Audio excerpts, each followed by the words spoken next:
Shalom and good evening. It is Wednesday night, April 4th, 2012, and it is also the beginning of Aviv 14, or the beginning of Passover. And this is a very special Passover podcast for Torah Restoration Ministries. As you can see behind me, I have 4 glasses set up, filled with the fruit of the vine, as well as some candles lit for this special occasion. And I just wanted to, with that as my backdrop, I just wanted to sort of talk a little bit about Passover tonight and explain a bit about Passover for those of you who may not know too much about it. So tonight, April 4th, at sunset, when the sun fell and darkness fell upon the earth, Aviv 14 began. And this is actually the night, if you go into the Gospels, this was the night that Yahshua had his Last Supper with his disciples. So this would have been the night in which Judas betrayed Yahshua. This was the night in which Yahshua washed his disciples' feet. This was the night in which he broke the matzah, the unleavened bread, and had the wine, and spoke about how the bread symbolized his body being broken for his disciples, and how the wine symbolized the blood that was going to be spilled in order to seal the renewed covenant. So that is what happens this night, this evening, and the beginning of Aviv 14. Now, tomorrow is when the lambs would be slaughtered. So throughout the morning and into the afternoon, the Jews would bring their lambs to the temple, and the Jews would slaughter their lambs. So tomorrow during the day, Passover, by the way, it's not a Sabbath, it's not a high Shabbat, it's not a Sabbath, it's a preparation day for the first day of unleavened bread, which is a high Sabbath. Which occurs from tomorrow night until Friday night. So all day Friday is the high Sabbath, the 15th of Aviv. But right now is the Passover, which is the preparation. And so tomorrow, what we're supposed to do is hopefully on Sunday, which happened to be the 10th of Aviv this year, hopefully this past Sunday you selected your lamb. That's what I did. And so tomorrow, what we do during the afternoon and evening hours, as the day wears on, is we're to prepare the lamb. We're supposed to cook the lamb. You're not supposed to put it in a stew or to sodden it with water, but you're supposed to cook it thoroughly.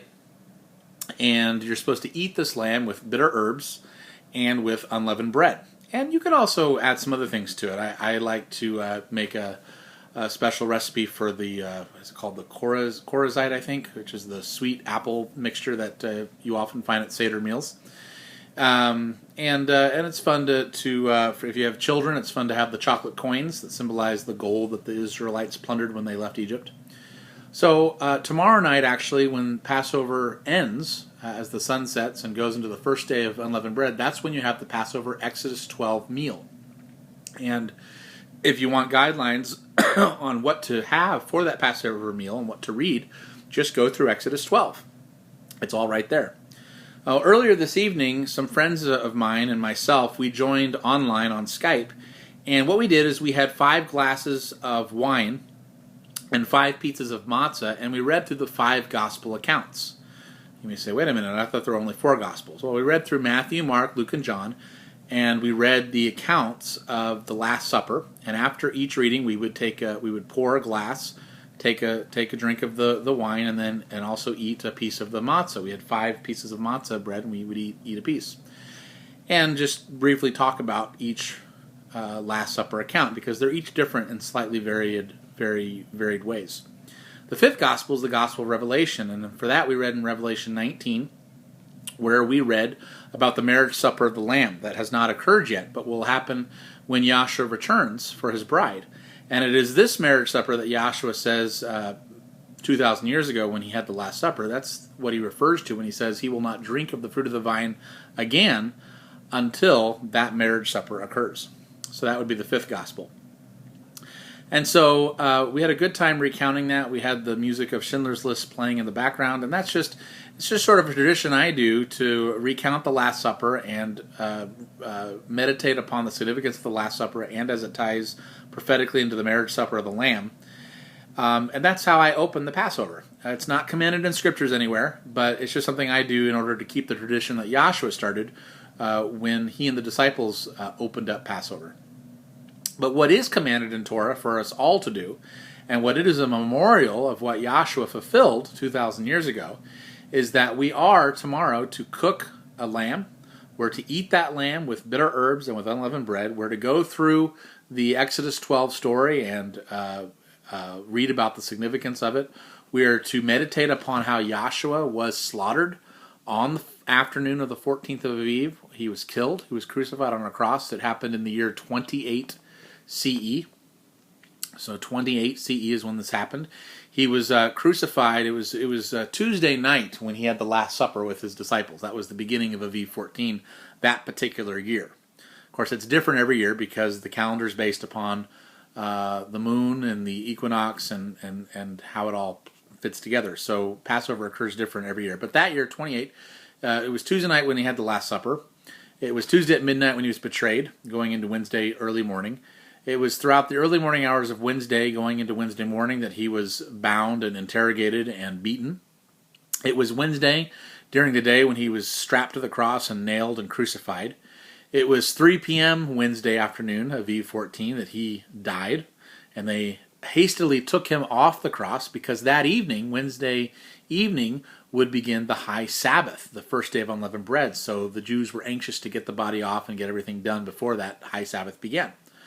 So Joseph of Arimathea, of course, asked to have the body, and they put it into a tomb Wednesday evening before sunset. And then you had, then he was in the grave, the heart of the earth, for 3 days and 3 nights, just as he prophesied.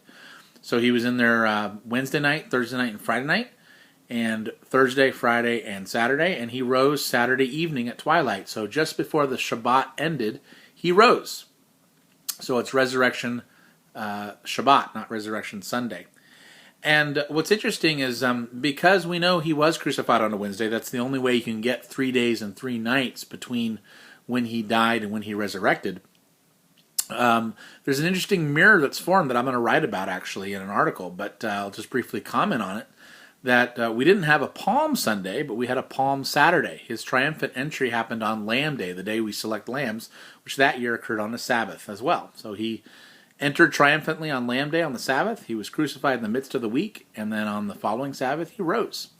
And then Saturday night, going into Sunday morning, that was the Feast of First Fruits, which always happens on the morrow after the Sabbath within the 7 days of unleavened bread. And that is the day when he presented himself as the first fruits offering to the Father. So Passover, far more than the Christian tradition of Easter, which, by the way, Easter is based off a very pagan feast. Easter even comes from Ishtar, which is a pagan goddess of Diana, goddess of fertility.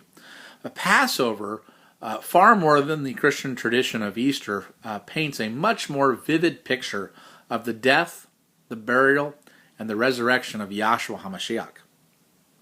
From reenacting the Last Supper, which is a fun way to begin Aviv 14, like I did with my friend tonight, to, if you want, tonight would be a good night to have a foot washing ceremony. I met with my friends online, so I haven't figured out quite how to do a cyber foot washing, but you can do that with your friends if you have them, or with your congregation. And then, of course, throughout tomorrow, Passover is a day to cleanse all the leaven out of your house, which represents sin. Get it all out of your house, all out of your car. Make sure all the leaven is gone by nightfall tomorrow.